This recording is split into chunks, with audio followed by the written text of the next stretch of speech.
Joining us now for his first interview since he became the junior senator for the state of California is Democratic Senator Adam Schiff. Senator, welcome to confirmation season, which is the big job distinction between your time in the House and your time in the Senate. When you were on the Senate floor for your swearing in, was that your first time on the Senate floor? I had been there a couple times, first on an impeachment of a federal judge, and then for the first impeachment of President Trump. And House members technically have floor rights. They can walk onto the Senate floor whenever they want. It doesn't happen very often. It doesn't happen very often. And I think apart from those two impeachment trials, I had not been on the Senate floor. I want to go to that point Benny Thompson was just addressing, this notion of, first of all, the crazy talk of Donald Trump about jail with January 6th committee members, to me, is utter nonsense. There's no judicial process or criminal process that can be applied to any members. But this question of pardons by President Biden for members of the January 6th committee. Well, first of all, in terms of what Trump is saying, I think he has a couple intentions here. He obviously wants to try to intimidate members of the January 6th committee and others who held him accountable. We did our oversight, as Chairman Thompson was saying, perfectly appropriate and more than appropriate, necessary. But he also wants to send a message to others in the future. Don't hold me accountable. Don't try to hold me accountable, because if you do, I will jail you, or I will sic my Justice Department on you, or my FBI director on you. So he also wants to discourage any accountability in the future. This is not, I think, what people were voting for. Crime was an issue, but in California, it's smash and grab robberies, it's violent crime, it's someone gunning down a healthcare executive. It's not political retribution. In terms of President Biden, I don't think pardons are necessary. Those of us on the committee are very proud of what we did. We feel it was an important public service. What made those hearings we held so powerful is that almost all the witnesses were Republicans. Is he going to jail all these Republicans, including his own attorney general?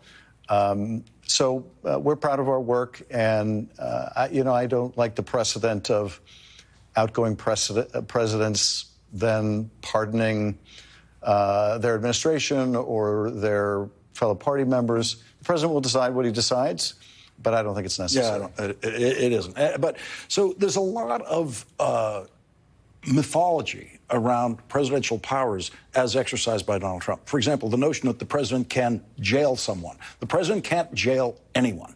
When he was interviewed on the weekend about tariffs, and the follow-up question was, would he punish business executives who raised prices after their goods were hit with tariffs?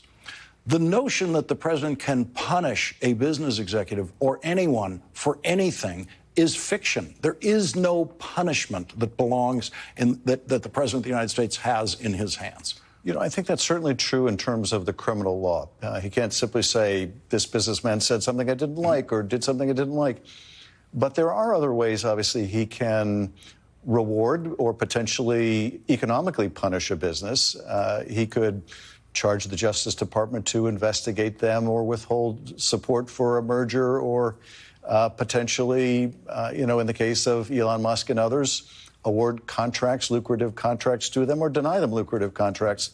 So he can economically reward or potentially punish, but his threats to go after executives, prosecute them somehow, that's nonsense. He may be able to harass them through use of this abuse of the Justice Department, but we still have a court system, a functioning court system.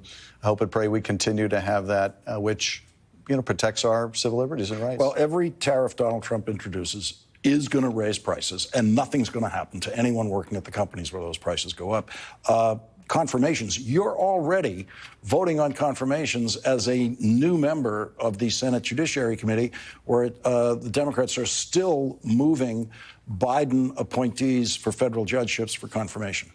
We are. And, I think those appointments are enormously important to restore balance on the courts at really every level of the court. Most of the nominations that are moving forward right now are district court judges. I wish more of the Court of Appeals judges were getting confirmed.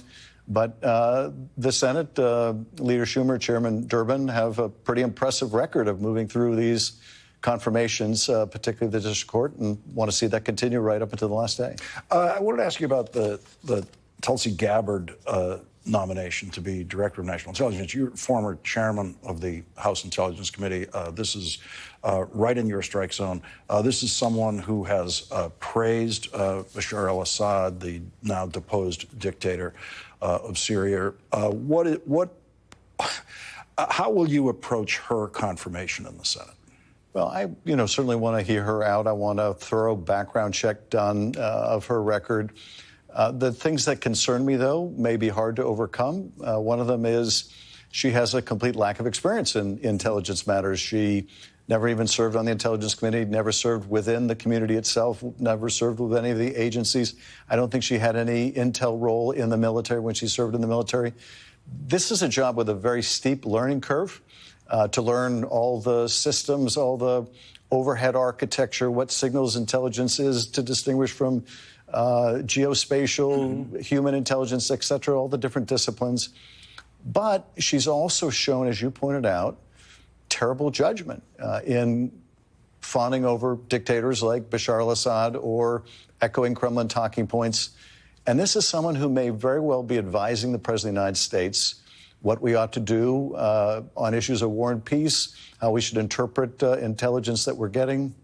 And you don't want someone with bad judgment whispering in the president's ear, particularly a president that isn't particularly known for his judgment to begin with.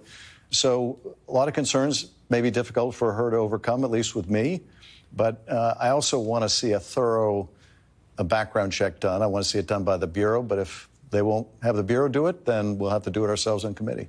Senator Adam Schiff, such an honor to have you join us in your first appearance as a senator on this network. And you can tell me now, you like the Senate better than the House, right? I mean, come on.